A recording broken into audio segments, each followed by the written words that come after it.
self-care is not selfish. It's actually the biggest part of showing love that you could offer to your family, your friends, and your community. As women, we nurture and take care of the world. And so it's just so important to make your health, your self-care numero uno. So get around people who are going where you want to go and who are where you want to be. And that's exactly what I did. I wanted to be in real estate, so I got around people who were doing things in real estate that I wanted to do. So you might not be able to move things around or change what happened to you, but if you can change the way that you see it and how you're reacting to it, there's a way. Just do what you have to do. There's no excuse. This morning, I knew that if I didn't get up at 4 in the morning and clear out my emails and do everything that I needed to do. You don't want the government to dictate or a judge to dictate how your hard-earned sacrifice and wealth gets distributed to your family and your loved ones. Our culture is embedded in American culture. There are people who come to America and engage in American culture, which is Black culture. So Juneteenth is really about Black culture, and it's about celebrating us, celebrating the different diasporas of Black people, even the dialects.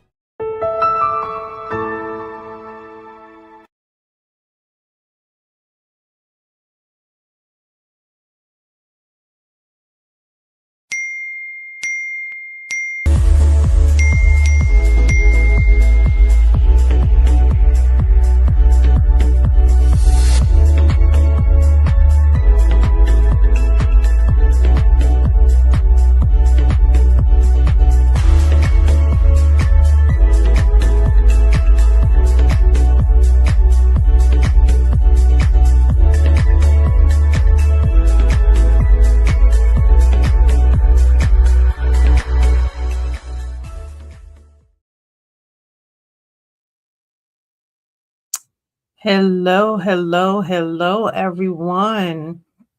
Welcome to the Lunch and Learn with the Juneteenth NYC. My name is Athenia Rodney. I'm the CEO and founder of Juneteenth NYC. And it has been a couple of days, y'all. It has been. So I missed y'all on last week, but I hope y'all enjoyed last week's conversation. The month of December has been all about Ghana.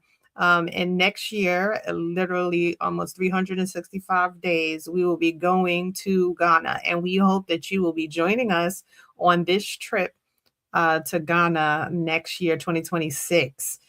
So in preparation for our trip, we wanted to make sure that we are working through some of the things that came up as we started having conversations with us here in the United States and with individuals in Africa. There were some things that were coming up, things about mistrust, things about not really understanding or knowing about our culture truly, about just misinformation. Like there's so many things that continue to come up. And so with Juneteenth, everything that we do is about breaking down barriers and about setting the standard and creating a new status quo and changing the narrative. No one should be able to direct the narrative that is being shared about us but us. We should be the ones doing that. And we should be able to admit when we were wrong, because things change. New information changes our minds and makes us act and respond differently. And so that is what we're hoping to be able to do with these conversations that we've been having over the last couple of weeks. And so this week is like none other. We will be having a conversation about going back to the motherland, because again, that's what we're trying to do. We have an info session that we're doing this Sunday at 7 p.m. So if you're interested, go to our website, juneteenthny.com, to find out more information. But this conversation on today is like going to be the conversation. Just in our preview earlier today, I was learning so much. So I'm looking forward to the conversation on today. This big conversation is about how we bridge the gap between Ghana and the global family and what that looks like. Today, we step into a conversation that's deeply personal for many in our community for a number of reasons. On and done our own pilgrimage to the motherland, or we've had the desire in our spirit to do so, or we've done some DNA testing and we found that we have ancestral heritage that comes from these areas. I know I did. I have, I think it was 35% from Ghana and another 36% from Nigeria. So I'm pretty sure that I have a lot of African roots because of that. So a lot of us have questions when it comes to that, and we want to do this journey and we want to return home. I want to take off my shoes. I want to touch Mother Earth. I want to say hello. I want to hear welcome home. I want to hear all of that. So we're reconnecting with heritage and finding our place with the global Ghanaian diaspora. This isn't just about travel. Like, I want that to be very clear. We are going to do this trip, but it is not just about being able to say that I went. I want this to be something that is life-changing for all of us, including myself, my children, my husband, all of us who are going. It's about belonging, about saying and being able to say, this is home. It's about purpose, about identifying and reconnecting to our purpose and why what happened, because everything happens for a reason. Nothing happens by, and it's about redesigning what our legacy looks like. Guiding us through this transformational dialogue is a leader whose work has become essential for Ghanaians at home and abroad. Diaspora Affairs GH, represented today by the dynamic and insightful Sarah Hudson. Diaspora Affairs GH was legally registered and founded in 2022 by Ghanaian visionary, and I'm going to try my best to say his whole name. So it's Joseph Kwame Ochure Darkum Bekwe. I hope I got it correct. With a mission to support, guide, and empower members of the Ghanaian diaspora, no matter where they are in the world. Their organization understands the unique challenges, goals, and opportunities faced by Ghanaians abroad and those looking to go back home and reconnect to or to relocate to the motherland. And absolutely, a lot of people, especially with everything that's going on here in the United States, have been looking at, how do I find ways to get out of Dodge, right? At least for these next 4, hopefully only 4 years, right? With their headquarters in Ghana and an international administrative office based in the United States, Diaspora Affairs GH stands as a global connector. That's what they do. Like, this is what they decided to have them here and to be able to have a conversation with them. And they're going to do a presentation today talking about cultural insight, strategic direction, and dedicated support for individuals and families navigating the commute and wanted to go back to Ghana. So if I can have Sarah join me on stage. Welcome, Sarah. How are you doing? Hi, Athenia. I'm doing well. How are you too? I am good. Now, did I get Joseph's name correct? Did I say it good? You did. You did. We were practicing, so thank you so much for giving You're me the welcome. phonetics and trying to. This is new. Our tongues are not formulated to do some of these languages. I Or know. let me take that back. Our tongues are always formulated to do that. We have just not trained it properly to do so. And so my goal is to train it so that we are able to be able to speak our native tongue. So thank you so much for joining us. We're excited to be collaborating and partnering with you on this endeavor and being able to come out to Ghana next year. So tell us a little bit about yourself and tell us a little bit about Diaspora Affairs. Okay, so like I said, my name is Sarah Hudson, and I am with Diaspora Affairs GH as the administrator. And our organization has been around for some time. We basically do providing country assistance for the global diaspora. I think we have to correct that right up again. It's not only for the Ghanaian diaspora, it's for the global diaspora. So we provide every form of in-country assistance that they might need. We do advocacy for them, and then we also help them curate their tours, visa on arrival, a whole lot. So basically, every form of assistance that the diaspora needs, we position ourselves to provide that. Yeah. I love that. I love that. I think that is so needed because if I was going to move to Ghana, I wouldn't know what to do. Like, where do I start? How does that even so where do I start with that? So I know you're going to do a presentation. So I'm going to pass the mic over to you, and then I'm going to come back because I have a whole host of questions, and I'm sure the community will have some questions as well. So feel free to Exactly. drop your questions in the chat if you have some, and we'll come back and try to answer them at towards the end if there is some time. So let me presentation, because we're waiting for James to pull up the presentation. He got disconnected. But in the interim, I guess, can you share a little bit about, okay, there we go. No, sir. Is that the first slide? Yes, it Yeah, is. that's the first slide. Yeah, it Okay, is. so I'll pass it to you, Sarah. Go ahead. Okay, so thank you so much, Athenia, once again. This afternoon, we are coming to speak about finding home again. And then we have the heritage, the power of heritage travel and cultural reconnection. So we speak about home. Home is not where we return to from work. Home is not where we relax, where we take our shower, we find something to eat, we bond with friends, then get prepared for the next day's job. I don't think that is home. Home is somewhere you have fulfillment. Home is where you have satisfaction. Is where you have your identity changed, and then you know who you truly are. So I come to speak about home, and then how you can find home again. So that's why the home you are in now with your family, your friends, and loved ones, there is another home that is more therapeutic, that is more healing, and that is more satisfying. So we are coming to speak about home. And I'll start by saying that many of us here have built our amazing lives here in the US. We've built our careers, we've built communities and everything. But there lives this feeling that is missing in our hearts. We have this connection to our homeland that all of us know about. We finally want to fully experience it and know. There is an old saying in Ghana here that says that a tree needs a very strong root to grow tall.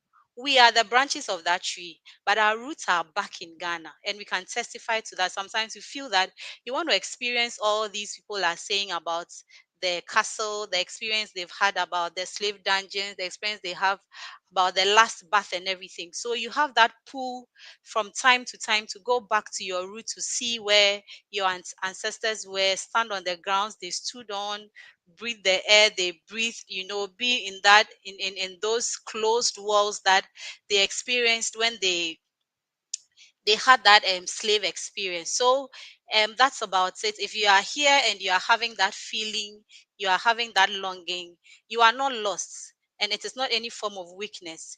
It is a call to know your identity and find where you truly belong. So that is what this discussion is about. We are coming to speak honestly about answering that call, or discuss what it really means to reconnect. It's not just a tour, it's also an opportunity for a son or a daughter to come back home and then come into the arms of where your ancestors were and how they lived their lives, how they sacrificed for you just so that you can have your identity back. So let's begin. So this is the shared story we are speaking about. It is between two worlds. It's about talking about that void that I am saying, having that curiosity, having that edge to go back to your calling, go back to your place where your ancestors were. It's not just being curious, but it also comes with this knowing, this longing that is what will transform you. It will give you that historical narrative that have been passed on from generation to generation. And then there is this inherited memory of separation. You came to meet your father, tell you that your roots are in Africa. You passed on that same information to your children. Your roots are in Africa. And I believe by now our children are asking that same question. Where is home truly? How do we navigate this cultural duality that we find ourselves in every morning? So we move to our next slide. slide 3 is speaking about the slide 3 is speaking about what heritage travel is about. So we are coming to experience it and then explain it to us all to understand. It goes beyond tourism. It goes beyond just going on a sightseeing, making memories, taking pictures, and all that. It goes beyond that. It is not just a vacation, it's a pilgrimage. It is seeking insights, knowing the true story, knowing the exact thing that happened. It's about connecting with your lineage. It's about understanding historical context, engaging in cultural practices, and also building living relationships. We believe that finally, when you have the opportunity to visit Ghana, you would go to the locals there, bond with the indigents, ask of their names, how their lives have been, how has life been treating them, what are their occupations, what have they been doing to keep them alive, to keep the family moving, and all that. So by doing that, you are building living relationships. So just imagine this, standing where your ancestors stood, like I said, just not as a spectator, but you are imagining with understanding why the land looks the way it looks. Maybe it's because of the torture they went through, how our food tastes, sharing your smile with the locals, and also how heritage travel becomes that identity change you've been looking for. So it's a conscious journey that you will amend a broken circle in your life, and you will also find a visitor in the place, whereas you also find yourself as being part. You are visiting, but also you are sharing in the identity, and you are sharing in a story. By so doing, you are creating well. So we move to slide 4. We speak about the path to wholeness. So this whole issue about finding home again, and the heritage tour we are speaking about, it comes with a holistic impact. It impacts on your mind, it impacts in your heart, and impacts in your spirit as well. So the first pillar we speak about here is the historical pilgrimage. You have the opportunity to visit significant sites like the Cape Coast Castle. You have the opportunity to visit the Elmina Castle. You have the opportunity to visit the Asimanso Slave River, where that was the last time. The last time they took their bath was the last time ever they had at that river. You have the opportunity to go there, and just imagine how that will be healing and that will be therapeutic to you. You would have guided narrative of resilience but not pain. You would be guided with tour agents and tour guides that are well trained, that are well versed in the topic of the entire experience you are talking about. So you have guided narrative regarding the entire experience that our forefathers had.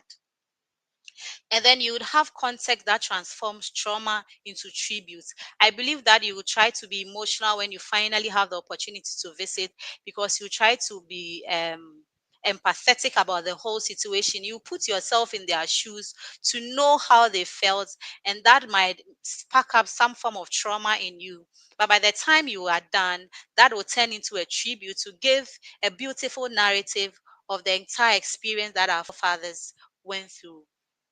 We speak about the pillar 2, that is the cultural immersion. You have the opportunity to live in communities, not just hotels. So finally, again, when you come, you not just reside in a hotel. You come out to meet the people, like I said earlier. You live in their communities, bond with them, talk to them. They will share their culture, they will share their everyday life, everything about food, everything about drumming and dancing, our festivals and everything. By so doing, you bond. By so doing, you find yourself part of the story, and then you have that identity and that heritage impacts that we are looking for. You have the opportunity to learn the language, our ceremonies, our crafts, our cuisine, everything, like I have already mentioned. And then we come to the village experience. You will find your clan. You will come to where we would have the naming ceremony. We have the our community leaders around who speak to them based on the day you were born. It would give you a beautiful naming ceremony. If you are born on a Monday and you're a woman, you'll be called Ajua. If you are born on a Monday and you are a man, you'll be called Kojo. If you are born on a Tuesday, Abna or Kwabina. If you are born on a Wednesday, we have a Quia or Kweku. You would have a beautiful naming ceremony to change your name into your day of birth, and then you will be told the effects and the impact it would have on you as an individual. And then the pillar 3 speaks about the contemporary engagement. You see Ghana today, you would compare the experience you've been told in the past to the Ghana you are seeing presently. So you would have innovation, you have opportunity to see our arts, you have our businesses, opportunities that are available. So just in case you want to start a business, you want to buy a property, you want to start agriculture or a farm or anything, when you go to the locals, they would give you information regarding all that because they are the real custodians of the land, and they'll give you direction as to what you want to do and how you would get that done. And by so doing, you identify your place in Ghana's future because you are investing, and by the time you are investing, the returns will come to you, and you are putting yourself, you are strategically positioning yourself into Ghana's future. So that is how we connect, and then that is how the whole journey of heritage is going to come about. So we move to slide 5, the transformative power. So what changes that does this bring to you? You come to Ghana, you come and see the place, you come and experience what your ancestors experienced. What does it do to you? Does it change anything? Yes, it does. It has some form of effect on you. It has first, we don't want to speak about your identity. Your identity will change. I believe that after you have come and experienced it, you won't call yourself an African American, or you won't call yourself a British Ghanaian. You'll call yourself a Ghanaian because that's simply what you are. You found your roots. You found how you are connected to your forefathers. You find how their lives are connected, and you understand how the toil and the suffering they went through was for your own good, so that you would have that identity. So it will happen to you, and that your identity will change. You would also have the opportunity to explain to your family, to be a gift to your children, and then you would give them an unshakable foundation. Because I believe, like I said, by now they are asking questions. They say we are from Africa and our roots are from Africa. Where do we come from? What is it about? How is the experience like? So you would have something to share with them. You would have a first-hand experience to explain to your children that this is what it's about. This is what our ancestors went through. This is the suffering they went through. But in the end, it turned about to be strength. It turned about to be resilient, so that we can find our feet and find our identity as Black people. So that's it with um for the family. And then for your holistic well-being, you have this psychological healing of closing a historical loop. You have that void that is being created. All the questions you have will be answered. That loop that has been created, that belonging that you feel, that edge that you keep having, will be sealed. It will be fulfilled. And then finally you would know that you have really fulfilled that desire that you've been having. So you see all life challenges coming from a different perspective altogether. You see problems, you see challenges, you see trials from a different perspective, because you've been told a story of a people that prevailed, of a people that mastered courage, of a people that put down their life just so that we would also have some form of identity to put on ourselves. So you see life challenges from a different perspective altogether. You will return changed, and changed is not just a cliche. It is clinical, it is healing, it is therapeutic. You would have that weight that lifts, and then you have that pride on you. You will say, I went looking for a castle, but I found a crown. You say you are going to see a castle, you are going to see the Elmina Castle, the Cape Coast Castle, but you see a crown. You see how you've been crowned with strength, how you've been crowned with courage, how you've been crowned with resilience to go about your life challenges just as our forefathers did. So it's going to be a holistic experience to you, that this journey doesn't just add stamps to your passports, it adds foundation to your soul. So that's what it does to you. And then we come to slide 6, your practical bridge. This is how our NGO comes in. We facilitate this journey. This is what we stand for. This is what we've been doing all the while we've existed. And then we'll help you. We will, from your visa to your airport pickup, to where you will sleep, to the transportation that will take you from your hotel to the place you will be going, internal transportation, your food, everything will be taken care of by our organization. So we'll facilitate your visa on arrival for you. Regarding the number of days you want to spend, you provide your documentations and everything, and then that is what we will do for you. And then we also curate heritage tours. We co-create with you based on the longing you are having, based on the exact experience you want to get. We are going to tailor our trip. We are going to tailor everything we do regarding your needs and what you are looking for. Maybe it's a genealogy search, maybe it's a spiritual retreat, maybe it's a family road trip. Anything you want to undertake, our organization will be ready to do that. We also undertake advocacy. So just in case you come and then you feel that there is something you want us to take up as an organization that are into advocacy, we'll do just that. The information you get, you think that if we take up this as an advocacy mission, it will help the entire diaspora as a whole. Our organization also positions ourselves to do that for you. And then we also provide post-trip integration support. After you have come, maybe you noticed an opportunity to invest, you want to volunteer to help a local, or you want to volunteer to support someone you found on the land that you feel is in need and you want to help them. Organization will help to facilitate that one. You also want a more frequent return based on what you have seen. You feel that if you come again and again and again and again, that will be good to you, will also help you on that. And that's all we do. We are here, we are your partners, and then we'll be working with you. This is where our mission comes alive. This is what we stand for. We understand the emotional and the practical hurdles that this may come up, or this may bring. So our role here is to be your where to simplify the visa process. We do that for you. The moment you step into the soil, we guide you to understand what the sightseeing tour is about, the long-term support after you've come and you've returned. So this is what we do, and then we are saying that we are your trusted vendors for your tour. So we go on to slide 7. Slide 7 speaks about the journey designed for you. What does homecoming really look like? So after you've decided to come and you finally landed here, what does it look like? Maybe it might be a solo quest. It's a solo trip you want to take. You would have that personal healing. You will individualize the effects. You know that you came there and then you saw it for yourself. Nobody told you. Nobody handed down the information to you, where you would have the story being changed or some of the lines being changed. You experienced it yourself. You personalize the feeling and know that this is what you went to see. This is what the actual story look like.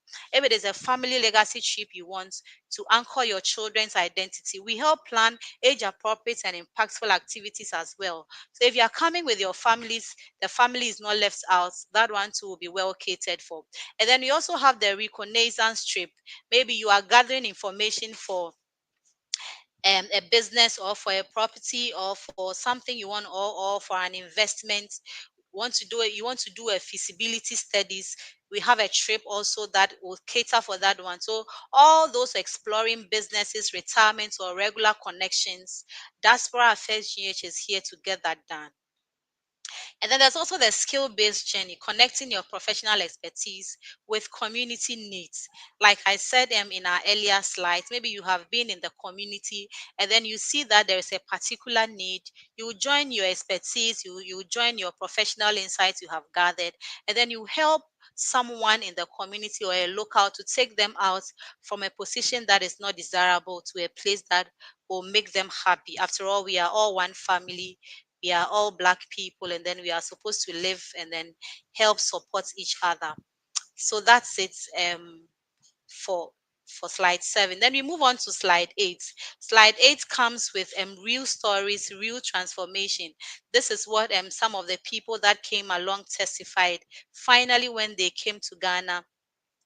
These are testimonials of some of our global diaspora family. And then one person said, I wore my grandmother's name, Abina, my whole life without knowing what it meant. And then the grandmother was in Kumasi during my naming ceremony. Like I said in the earlier slide, you would have a naming ceremony for you to give you the name based on the day you were born. And then this client is saying that during their naming ceremony, the elder explained, I was born a Tuesday, a child of the river. He told me my responsibility. I didn't just learn a meaning, I inherited a purpose. I came home. So by knowing your name, You'll be told what it means. You'll be told the positive impact it will have on you. You'll be told the responsibilities that is required of you if you have such a name, and then it will to move on to better your life. So we can, since we have the slides, we can go on to read testimonial 2, testimonial 3, and all that. So I'll skip that. I'll skip the testimonies, and then we'll go to slide 9.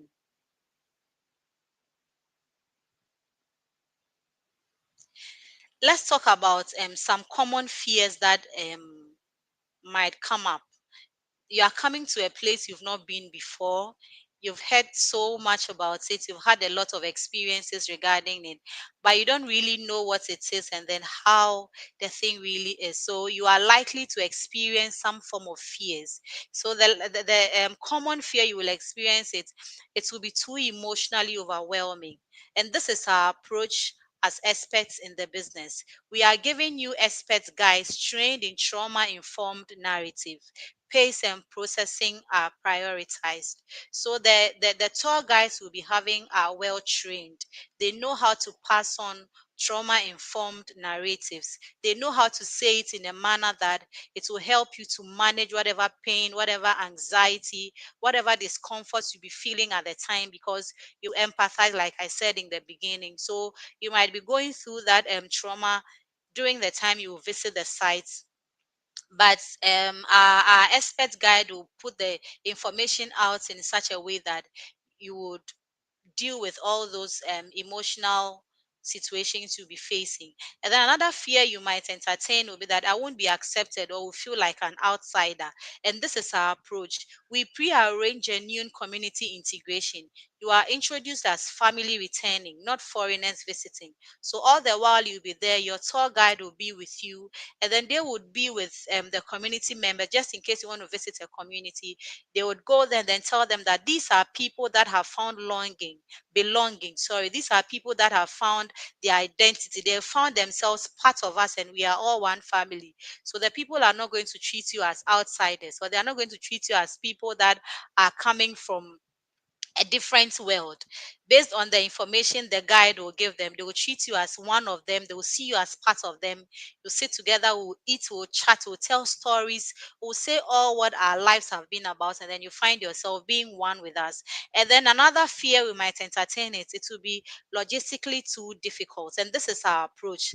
This is our expertise, from visa coordination, like I said, to in-country transport, vetted accommodation, 24/7 support.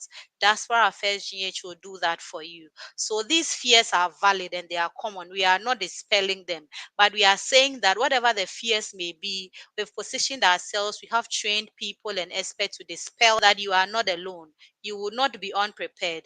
You will be held emotionally and logistically through every step. Your vulnerability is met with our competence and our compassion. So that's how we'll address the fear you might be having. So slide 10, our last but one slide, it speaks about the Sankofa principle. The Sankofa is a principle here in Ghana. It means Sankofa, go back for it, go back and take it, or go back and fetch it. This is what it's about. You have left the shores of Africa. Sorry, our ancestors left the shores of Africa, and then for one reason or the other, we found ourselves at a different place. And so this adage is saying nothing wrong with going back to where you belong. There is nothing wrong with going back to your roots. Go and fetch the information, go and fetch the experience, go back to fetch what your roots are all about, so that you would have that healing and that therapy that you'll be looking for. So that's what the Sankofa symbol is talking about, and that's it. So we experience you to come back, teach us. The Sankofa bed teaches us that it's not wrong to go back for what you have forgotten, your history, your culture, your sense of wholeness and waiting. It is not wrong to go back for it. And then you don't have to plan this alone. We are here to have a conversation with you. We are here to know how this can be done, and then we'll give you all the support you need. So that's about it.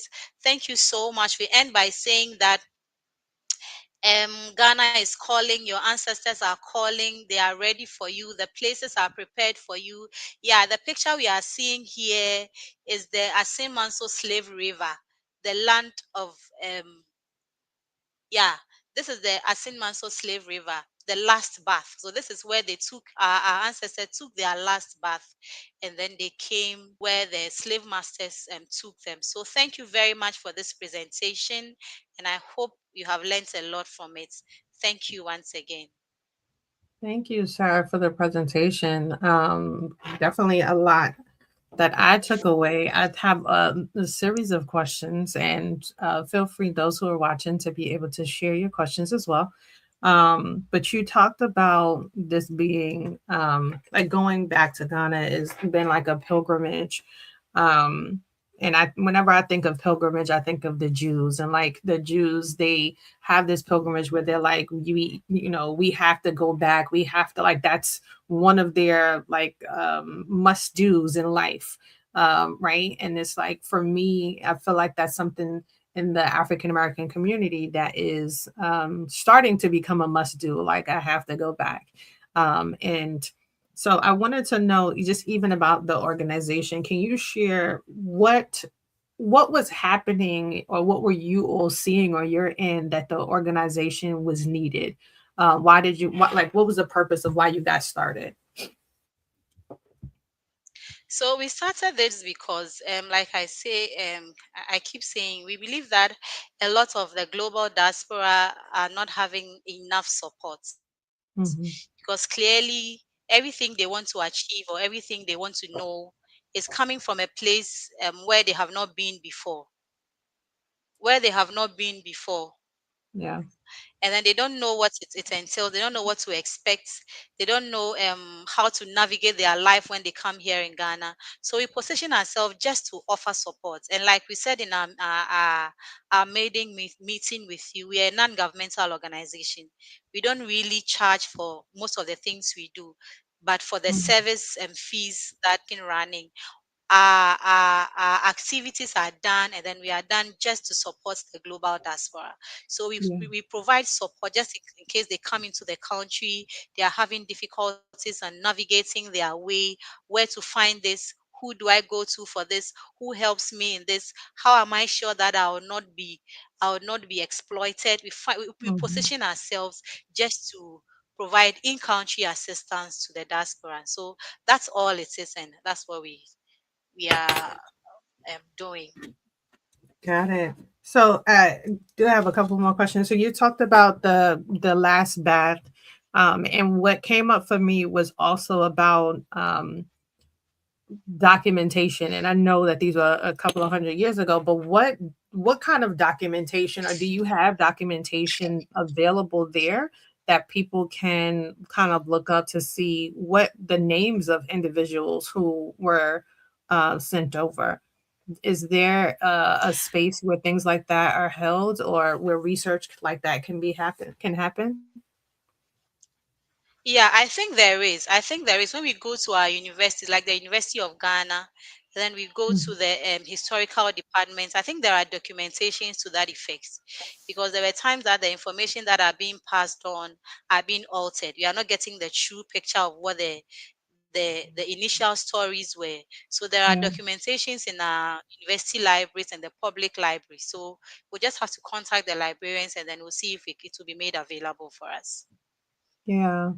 So I always share this story, and I'll share it with you. So one of the reasons why, um, I guess this kind of came into my spirit to do this travel right to Ghana. I went to Puerto Rico, and I did, one of their excursions like they typically have. And I think we had missed the excursion, and they were like, "Well, you already paid. Do you want to do something else that's on the ground?" And it was like, "We have a tour around the land." I was like, "Sure, we'll do the tour while we wait for our excursion to come back." And so they took us this huge land. They have all of these little huts and houses all over the place. And where, I'm like, this is big land. Like, how did y'all manage this land? And they were like, "Oh, we had people to do that." And I was like, "Okay, like what kind of people? Like people that like me? Like, were these black people?" And they was like, "Oh, well, we're not at liberty to discuss that." And I'm like, "Well, what do you mean?" So later she pulled me to the side and she basically shared that they were getting undocumented slaves that were being brought to them, and that they were not, they weren't going through the proper channels that were typically done during that time. So these individuals who were tilling it, and this land is huge. It was maybe 25, 30 acres of land.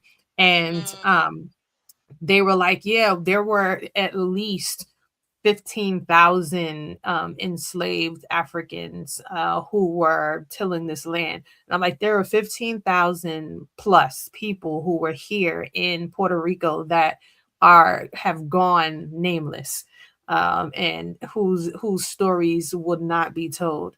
And so it just made me realize that we need to go deeper. I was speaking to someone the other day, and she talked about how she does real estate, and with real estate, she's like, the higher you go up, the deeper you have to go in order to stabilize the building. And that was like a light for Yeah. me, because it was like, we need to Yeah. go deeper into understanding who we are and understanding more about our story in order for us to soar, to really be able to understand what our purpose is in this world. And so I really appreciate having an organization like yours, the Diaspora Affairs, to be able to, because like I started off saying, like the biggest thing that people share with us with going to Ghana, going away, is like, oh my gosh, I don't know what to expect. I'm scared. Are they going to take advantage of me? Are they going to, try to rob us, take our money? And what's funny is the people, anyone who've ever I've seen go, has said nothing but they welcomed me with open arms. They said, I think you said something like, your family returning, not visitors returning. And I'm like, that to me is so, like, that's the feeling that I want to experience.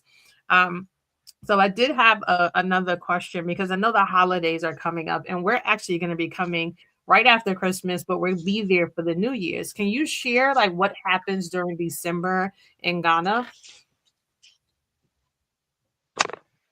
Um, excuse me. Hold on, please. Sure. Oh, Okay, you're can going you in take and the out. question again?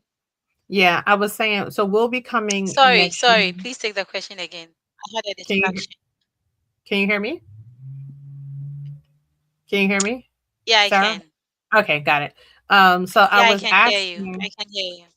I think it's a delay. So I was asking, we're going to be coming to Ghana next year during the Christmas New Year season. Can you share what it looks like, what it feels like what's the experience during that time, as we're about to go into that season right now? Okay, so it means exactly close to a year around this time that you'll be coming. Yeah. So people would have celebrated Christmas and then they are looking forward to the new year. Can you Yeah, what do confirm you your do date for New again? Year? Yeah, so what are you doing? What's happening? What kind of activities should people expect? Because I've heard that this is like a great time to go. So what is typically happening during this time frame? Yeah, so during this time, it is mainly about celebrations because the year has come to an end, and then people are celebrating their success to at least see the end of the year. So people are celebrating, people are in a happy mood.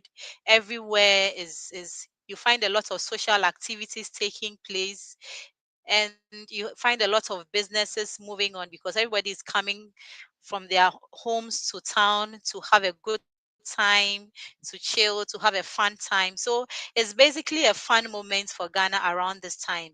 And then when the year comes to an end and then it begins, people get very reflective. Immediately the year begins, the same joy that we had from the last year is being carried on to the early days of the next year. So people continue with their fun activities, enjoying the new year, being grateful for seeing another year.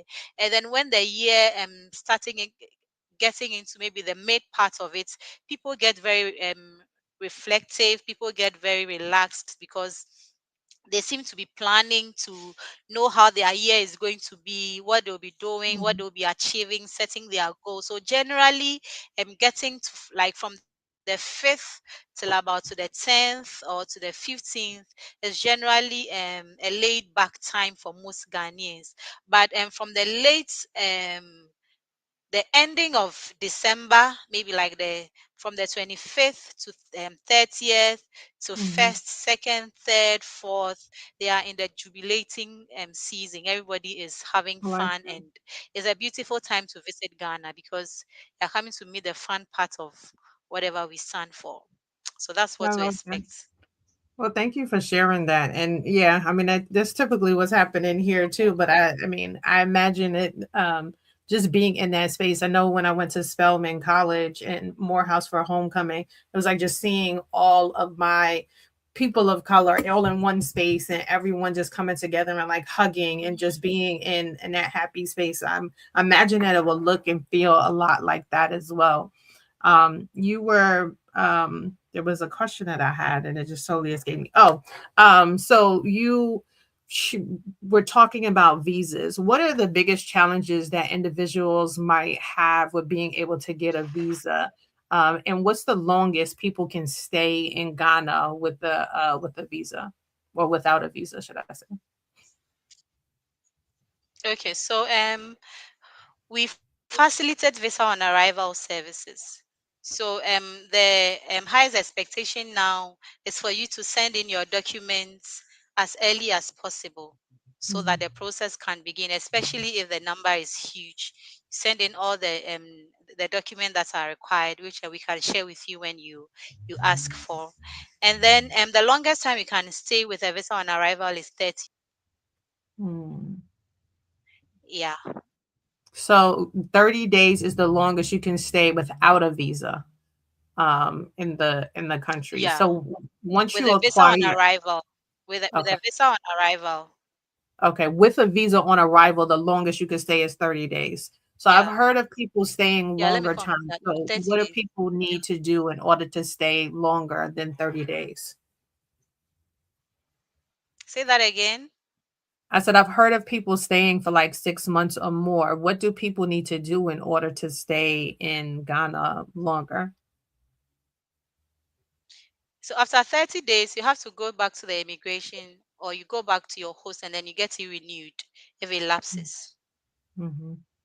Got Yeah, it. so from there Okay. the process continues. Yeah. So So there you might do be you have extension to to do it that every effect. 30 days? Yeah. So there might be an extension to that effect based on the reason for visiting. But for the first 30 days, your visa on arrival can take you. After the 30 days elapses, you can extend for another 30 days. And then Mhm. if you want more, then you get into the actual process. Got it. So now I know you said what Monday and Tuesday's name was, right? That was a question. So I was saying this earlier. So I was born on a Friday and I'm a female. So what would my name be or be So if given a Friday born is called a FIA, Athea? So it'll be Athenia Athea AFIA. Rodney, right? Mm, Okay. yeah, And so now my daughter was also born on a Friday. So her name would be Athea as well. yeah, she will be a FIA as well. Every female born on a Friday is a FIA. Okay. And these are names that are put on their birth certificates when they are born. Is that correct? Yeah, it is. It is. Interesting. Okay. And then Yeah, it's how based on the family's request. Some want it on their birth. Some want it on their birth certificate. Some don't. Personally, I am a Saturday born, but I don't have AMA on my birth certificate. okay. So Yeah, so if when the is it family typically requests for known? it, it will be done. But if the parents are okay without it, Got it. So when is that name typically used? Is it used since a lot of people will ideally have that name? When is it mostly used? Like is it something that would be used in school, like people who are born on Saturdays, they have to go to school on certain days, or they meet in certain places. Like what is the name used for? I think that there's something about these names that radiate some form of connection. So I would Mm, rather want to call you by your name or your local name when I know your date of birth. Maybe now I know you as Athenia Rodney, but now that I know you as a fear, if we are communicating again, I would want to mention a fear. So maybe in school you can be called a fear, and it brings about that spirit of bonding, that spirit of oneness and friendship and fellowship. So if you see somebody calling them by their first names, it tells you how close they are to each other, how bonded they are, the level of their friendship, and the level of the cordiality. So personally, we prefer to use those names, even if it's not on your birth certificate. I would prefer to call you by your middle name if I know your day of birth. And when I know, you don't need to tell me that's your name. If I know that you are born on a Monday, then I go, hey Ajua, how are you doing? How is work? How is school? And all that. So we tend to connect more with those names, even better than your first names and all the other names you might have. Interesting. That's very interesting. So, and how many names does one typically have? Because, like, I know I was reading Joseph named the founder, and he had a number of different names. So, how many names? And is it different for females and males? Because I know, like, in the Hispanic community, females take their mother's maiden name and they add to it so that that maiden name doesn't get lost when they get married. So, are there certain cultural rituals that are similar? I think that yes, it is. Here in Ghana, when you are born, based on your tribe or based on where you are born, I come from the Greater Accra region. So our lineage is patrilineal. So when I'm born, I will take my father's name. My father Mm-hmm. is Ado. My maiden name is Ado, Addo.